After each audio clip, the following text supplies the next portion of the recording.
Hello students, I am doctor Vikrant Gupta और फिर मैं एक नए टॉपिक के साथ आया हूं जो है बहुत ही इंपॉर्टेंट टॉपिक है, वो है नेस्टेड इफ एल्स।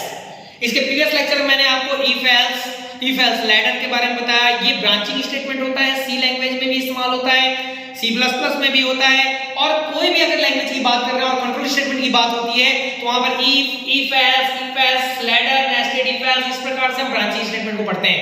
और यहां पर हम जो स्टेटमेंट लेकर आ रहे हैं, इसके प्रीवियस में मैंने जैसे आपको बताया इफ एल्स लैडर, तो यहां पर हम बता रहे हैं नेस्टेड इफ एल्स। नाम से पता चल रहा है नेस्टेड यानी नेस्ट से रिलेटेड। नेस्टेड होता है घोंसला यानी गुथा हुआ होना।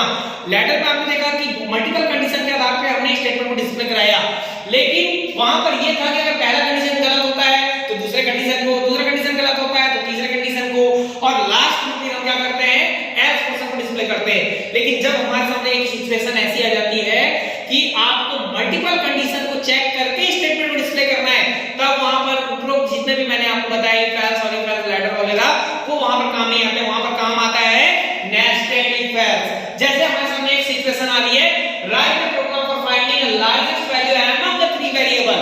इफ एल्स में मैंने आपको प्रोग्राम बताया था कि find largest value between two variable, है ना, दो वेरिएबल में से कौन सबसे बड़ी वैल्यू को होल्ड किया है, तो वहां तो हम इफ एल्स का यूज कर सकते हैं। लेकिन जब बात आ रही है कि तीन वेरिएबल में से कौन सबसे बड़ी वैल्यू को होल्ड करके रखा है, तब वहां पर हम जो है नेस्टेड इफ एल्स का इस्तेमाल करते हैं।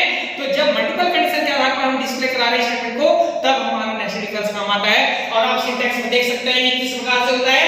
यदि कंडीशन अगर ये ट्रू हो रही है, ठीक है, तो वो सेकंड कंडीशन को भी चेक करेगा और उसके बिहाफ में यहां पर क्या करेगा, स्टेटमेंट को डिस्प्ले करेगा। अगर ये कंडीशन ट्रू होती है तो स्टेटमेंट को डिस्प्ले कर रहा है, अगर ये कंडीशन गलत हो रही है यानी ये कंडीशन ट्रू हो रही है तो वो उसके एल्स पोर्शन को डिस्प्ले करता है, और अगर ये दोनों कंडीशन गलत हो रही है तो लास्ट में ये एल्स पोर्शन को कवर करता है, जो इस इफ का पार्ट होता है।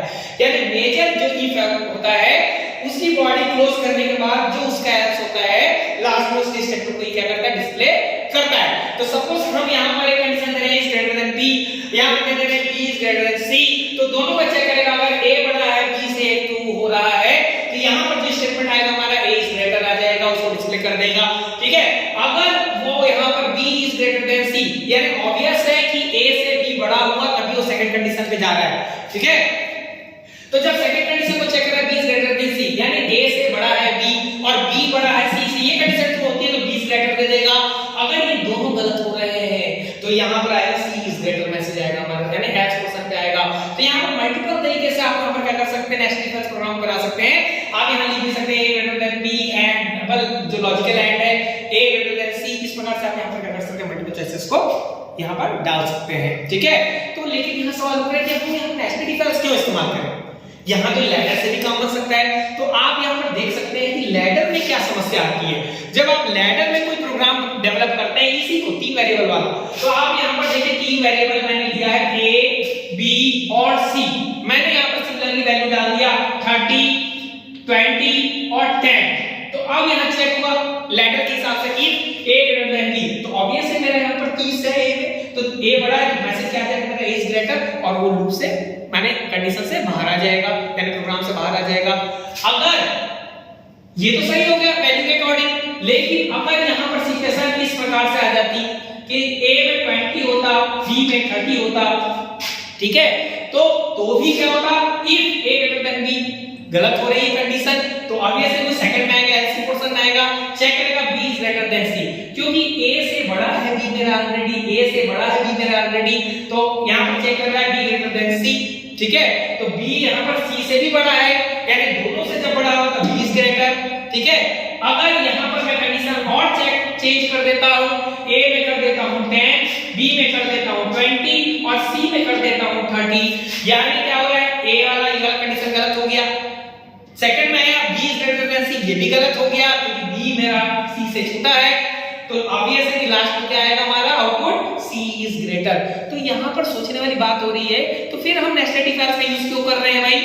बात तो यही पर आती है कि हम जब लैडर से उसको सॉल्व कर सकते हैं तो why we use nested if else. तो यहां पर सवाल उठता है जब बात होती है इस प्रकार से, क्या a में आएगा 10, b में आया आपका a में आया यहां पर 20, b में आया 10 और c में है 30, 30। देखिए वैल्यू आप ध्यान देंगे यहाँ पर, अगर इस प्रकार से क्वेश्चन आ जाता है a की वैल्यू 20, b की वैल्यू 10 और c की वैल्यू 30, तो वहां पर लैडर हमारा फेलियर हो जाता है। कैसे फेलियर हो जाता है? अब यहाँ कंडीशन चेक करिए, a ग्रेटर देन b।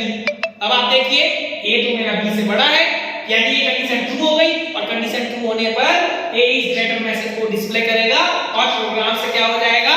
बाहर आ जाएगा। यानी उसने आगे प्रोग्राम को रीड ही नहीं किया, उसने आगे प्रोग्राम को रीड ही नहीं किया। आप देख सकते हैं यहाँ पर c तक तो पहुंचे ही नहीं, जबकि हमारा कौन सा बड़ा वैल्यू है? c। तो इस प्रकार यहाँ पर लैडर क्या हो गया? फेलियर हो गया।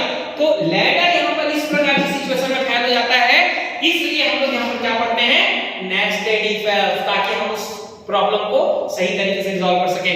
तो आपका टास्क है यहाँ पर नेस्टेड इफ एल्स में घर से आपको प्रोग्राम बना करके लाना है। ठीक है, तो मिलते हैं नेक्स्ट लेक्चर में। आई होप आपको ये समझ में आ गया होगा क्यों लैडर हम इस्तेमाल नहीं कर रहे हैं, क्यों नेस्टेड इफ एल्स की इंपॉर्टेंस है।